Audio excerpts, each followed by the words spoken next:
Buenas noches. Hoy nos acompaña el consejero regional Raúl Castro, a quien hemos invitado para conversar sobre un tema bastante importante. Nuestra región cumple 10 años y él fue parte de este proceso de la construcción de la región cuando era presidente de la Corporación de Desarrollo de Arica y Parinacota. Así que vamos a conversar sobre ese tema y por supuesto de otros derivados de lo que es este 10º aniversario de la región. Buenas noches, Raúl, ¿cómo estás? Buenas noches, Udo, gracias por la invitación. Sí, yo participé, pero tú tienes que recordar que tú fuiste también el artífice y fuiste relacionador público del proyecto Arica Parinacota Región. Sí, para Transparencia Editorial nos conocemos de ese tiempo y me tocó estar ahí en el centro del lobby, digamos, que se hizo en ese tiempo para conseguir la ley. Pero en ese tiempo, bueno, eras tú presidente de la Corporación de Desarrollo y obviamente fue esta corporación el paraguas para poder, de una forma articulada y organizada, poder cumplir ese sueño que todo el mundo decía Arica Región, pero no había un trabajo articulado y la corporación se puso esa meta y finalmente la logró. Así fue, porque también al comienzo, acuérdate, no todos estaban de acuerdo en que fuéramos región. Sí. Muchos decían, no, ese es un despilfarro, es decir, no se justifica, etcétera, etcétera. Pero los estudios que se hicieron y sobre todo la manifestación popular y del sector social fue mayoritariamente que teníamos que ser región, porque el sector social no tenía posibilidad de viajar a Iquique, donde estaba el centro de poder, o a Santiago. El sector empresarial sí lo podía hacer y no tenía mayor problema, pero fue fundamentalmente el sector social el que empujó. Y bueno, ahí a todos nos cupo un rol, y yo tengo que reconocerlo, el rol de ustedes que tuvieron en el proyecto Arica Parinacota Región. Encabezado por Luis Gutiérrez. Por Luis Gutiérrez, el secretario era Cristian Pradena, tú que eras el relacionador público. Y tanto, porque fue bien transversal. Porque estaban todos los partidos políticos participando. Claro, todos los partidos políticos. Entonces, fue muy bonito. A mí me tocó más el papel de trabajar en la corporación y obtener los recursos para poder hacer los estudios, contratar los profesionales. Acuérdate que nosotros tuvimos 3 grandes profesionales detrás de esto, que fue José Ávalo, claro, que había sido funcionario de la Subdere y que tenía la especialidad y tenía los conocimientos para asesorar este proyecto. Alfredo Gutiérrez, Samojot, claro, abogado ariqueño, que fue el fiscal de la Junta de Lanto de Arica, y que trabajó con nosotros mano a mano, lamentablemente hoy día fallecido. Claro. Patricio Arancibia, el arquitecto, otro de los que estaban también en el trabajo de asesoría, tanto es decir, a la corporación y el proyecto. Claro. Patricio Arancibia lamentablemente falleció hace 15, 20 días atrás. Sí, muy poco lamentablemente. Claro. Entonces hubo mucho, todo eso fue un trabajo con mucho cariño, fueron muchos los viajes que hubo que hacer al Congreso, gente que viajaba. Dirigentes sociales que viajaron. Dirigentes sociales que se iban en micro y llegaban allá, alojaban, se buscaban residenciales, pero de alguna manera, y en eso también no hay que ser egoísta en esto. El que tuvo un papel importante también, fue Carlos Valcarce, que era el alcalde, que también colaboró muchísimo en el financiamiento como municipalidad para que la gente pudiera trasladarse. Sí, yo me acuerdo. Para las votaciones, para ir a estar ahí dando la pelea donde hay que hacerla, porque lamentablemente la pelea había que darla en el Congreso. Claro. Tú lo puedes relatar mucho mejor que yo, porque tú estuviste muchas veces, creo que tú estuviste en todas las oportunidades. Yo no estuve en todas. Pues a mí fundamentalmente nosotros estábamos metidos en otra serie de proyectos que estábamos liderando como corporación, pero nuestra preocupación era tener los financiamientos, tener los profesionales y que nuestra gente, la que viajaba, los dirigentes sociales pudieran tener las comodidades mínimas para realizar este trabajo. Y la evaluación, porque hay algunos datos duros. Si bien, como decías tú, hay muchas dudas, en principio muchos que eran enemigos del despilfarro, pero si uno ve 10 años atrás nuestra región y 10 años ahora, si bien todavía puede haber muchos bemoles, pero hay cifras claras. Por ejemplo, a nivel de desempleo, se pasó de desempleo de 2 cifras, ahora prácticamente pleno empleo, con 5%. Se pasó de un FNR que era de 3.000 millones con suerte, ahora 30.000 millones. ha habido grandes cambios y yo creo que ahora en el trabajo que tú estás como consejero regional puedes darte cuenta también de esas oportunidades, ¿no? Sí, sí, sí. Pero te digo, para mí se cometió un error garrafal, porque si tú te recordarás, todo el trabajo lo hicimos con el presidente Lago. Claro. Él primero hubo que modificar la Constitución, una vez que se logró, porque la Constitución decía que habían 12 regiones en el país. No se podía mover de ahí, claro. No se podía mover, así que hubo que modificar la Constitución y posteriormente enviar el proyecto de ley. Yo, mi sentimiento íntimo es que a la gente que estuvo directamente involucrado en el Arica-Parinacota región no fueron considerados para nada. Fíjate que hace unos días atrás me llamaban del diario de Chillán, que estaban a punto, porque estaban en la discusión para hacer región. Están en la misma. Claro. Y el periodista me preguntaba, ¿usted qué nos recomendaría o qué nos sugeriría a la gente de Chillán? Y yo le decía muy simple, oye, preocúpense de que ustedes, que han sido los que han luchado por ser región, no los dejen marginados como nos ocurrió a nosotros, que por el solo hecho de haber estado en el Arica-Parinacota región, nos marginaron absolutamente a todos. Porque si tú te recordarás que primero designaron un delegado presidencial por 6 meses, sí. Y ese delegado presidencial trabajó fundamentalmente con gente del Partido Socialista, que muchos de ellos no habían estado con el Arica-Parinacota región. Y posteriormente se designó a Luis Rocaful, que tampoco había estado en la lucha que se había dado. Es decir, puede que lucha haya estado, pero no... Apoyando, pero no en la pelea íntima que se dio en esos 3 años. Claro, él no estuvo en primera línea como lo estuviste tú y hubieron varios otros. Y Lucho lamentablemente no entendió que tenía que trabajar con la gente que realmente había pensado y creado la región. Ese es un sentimiento que yo tengo hasta el día de hoy. Por eso yo en el eslogan, en mi eslogan de campaña ahora tengo por una mejor región, porque yo no estoy conforme con la región que tenemos actualmente. Porque hay una serie de falencias. Primero, yo no veo un liderazgo colectivo, veo a las autoridades trabajando cada una por su lado, veo a la intendenta por un lado, al alcalde por otro, a los parlamentarios por otro, los senadores, bueno, sabemos que no tenemos. Claro. Entonces, esas situaciones que yo creo que esta región todavía hay mucho que hacer para poder ponerla a la altura de lo que nosotros pensamos cuando comenzamos la lucha. Sí, o sea, había varios desafíos, además que era, se hablaba de una región piloto, que como dices tú, hasta el presidente Lago estaba de acuerdo. Después cuando llegó Bachelet hubo varios cambios en la subdere y eso cambió bastante un poco la configuración de lo que iba a ser la región, además por las ambiciones de algunos por repartir cargos, que nosotros veíamos que como cosas que ahora se están viendo a la luz, como por ejemplo que hay un gobernador y un intendente, que cosas que no se entienden en una ciudad tan pequeña, ¿no? Haciendo las mismas funciones.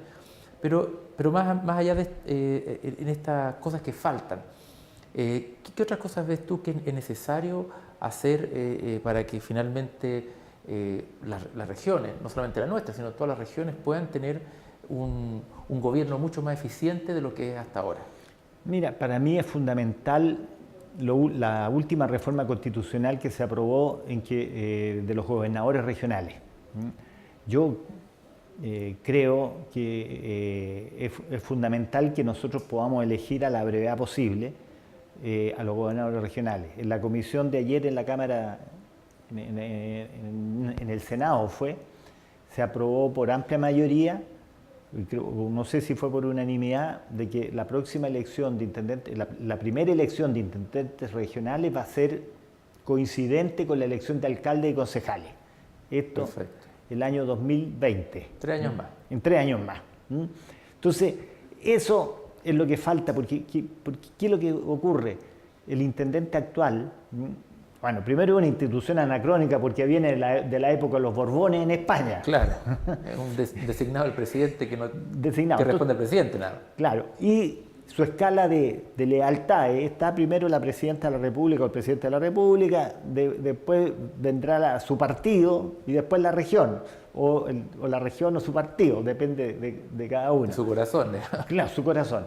En cambio, en el caso del intendente elegido, va a tener que tener como primera prioridad la región, y interlocutar con el gobierno central.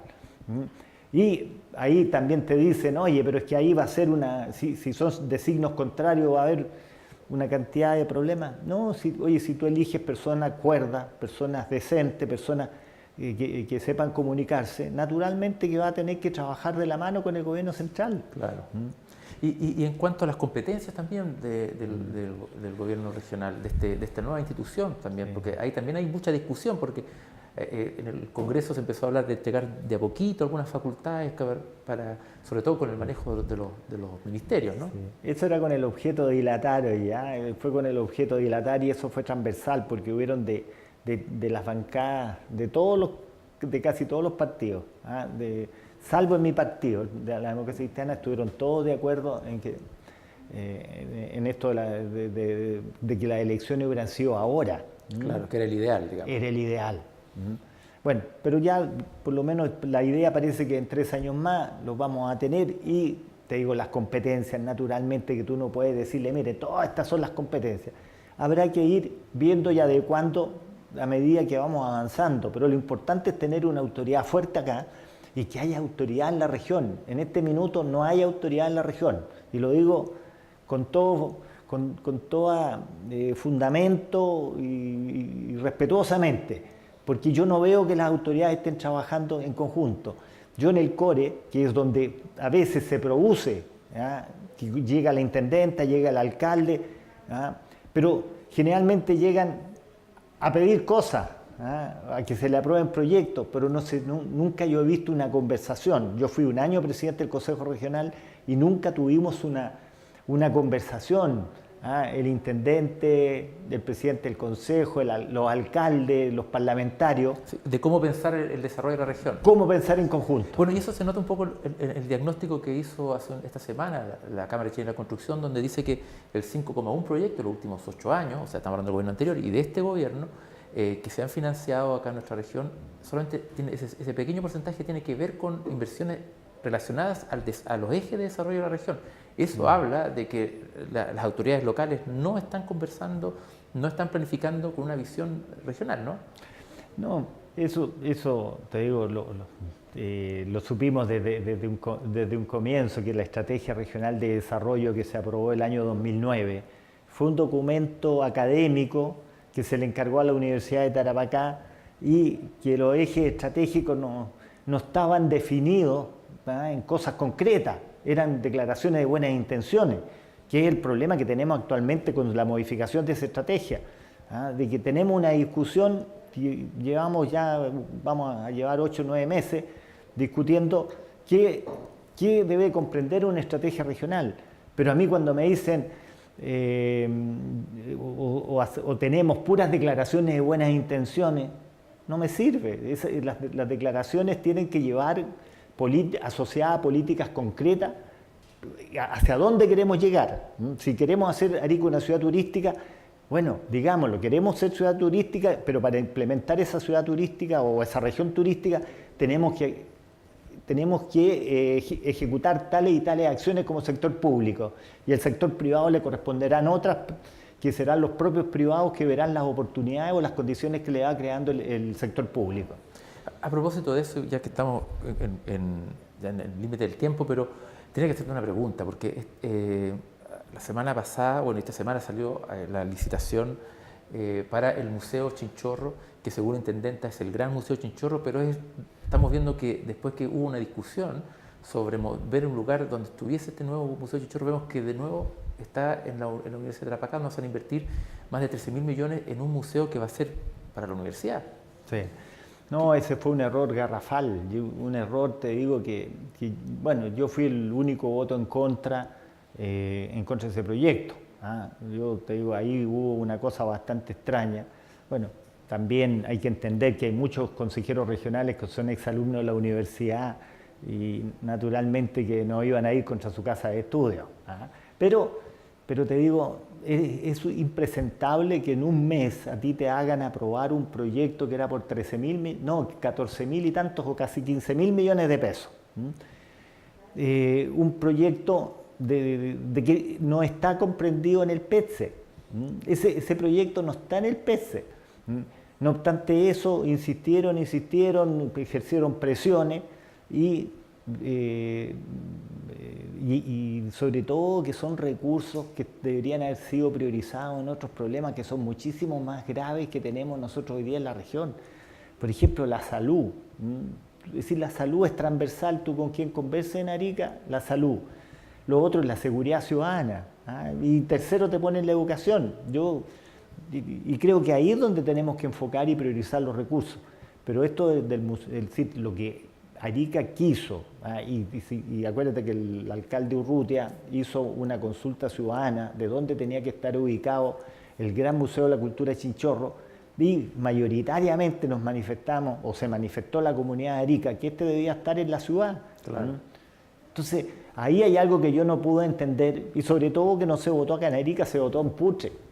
Entonces los dirigentes, como eran todas estas instituciones que han manifestado públicamente, como en la Cámara Chilena de la Construcción, la Cámara de Turismo, la Cámara de Comercio, prácticamente todos los gremios están... las uniones comunales, etcétera, etcétera, y todos los gremios, de que esto tenía que estar dentro del radio urbano de la ciudad de Arica. Y no fue así. No. Por lo menos este museo ya no fue así. Quedó tarea pendiente quizás para el próximo gobierno, para el nuevo CORE, de realmente poder plantear este nuevo desafío. Pero si tú me perdonas, fíjate ¿sí? que hay otro proyecto que se está evaluando. Se está evaluando, que es el Centro de Convenciones de las Artes y la Cultura, que claro. lo lidera el MOP, el Ministerio de Obras Públicas. Y ese que debería haber sido primero, resulta que ya a ese ya le están quedando 9.000 millones, es decir, va a ser una cosa chiquitita, no como lo que siempre se pensó. Que era el Gran Museo Chinchorro. El Gran Museo de la Cultura de Chinchorro. Pero más que un gran museo, te digo, la idea era hacer un gran centro de convenciones, donde pudieran exhibirse pues, las artes, la cultura, en que Arica tuviera un lugar de encuentro. Claro. Que Arica hoy día no tiene lugar de encuentro. No. Porque, oye, estábamos ahí viendo la posibilidad de hacer una celebración para celebrar los 10 años. Resulta que el único lugar era la piscina, es decir, las piletas, ahí en el Parque Vicuña Maquena. Parque Vicuña Maquena. Pero tú a las 6 de la tarde, pues, a las 7 de la tarde, 8 de la tarde, imposible. Es decir, la gente de la tercera edad, llegamos hasta ahí con una pulmonía fulminante. Oye, te quiero agradecer mucho que hayas venido hoy, Raúl, a hablar sobre la región, sobre los desafíos que nos quedan. Y bueno, quedarán muchos temas pendientes para seguir conversando. Están en plena campaña ya, así que ahí tienes que dar, me imagino, una pelea primero en el corto plazo. Sí. Pero estaremos conversando en alguna oportunidad. Sí, ha sido un agrado, Udo, conversar contigo, y siempre hay temas entretenidos y que de poder también aprovechar, y en eso yo agradezco la oportunidad que da el canal de poder manifestar cosas que uno ha vivido y que las conoce, y de poder informar a la comunidad de cuáles son las situaciones que se están produciendo y en la situación que nos encontramos. Por eso, por una mejor región. Gracias. Y después de una pausa comercial seguimos con más Notivisión.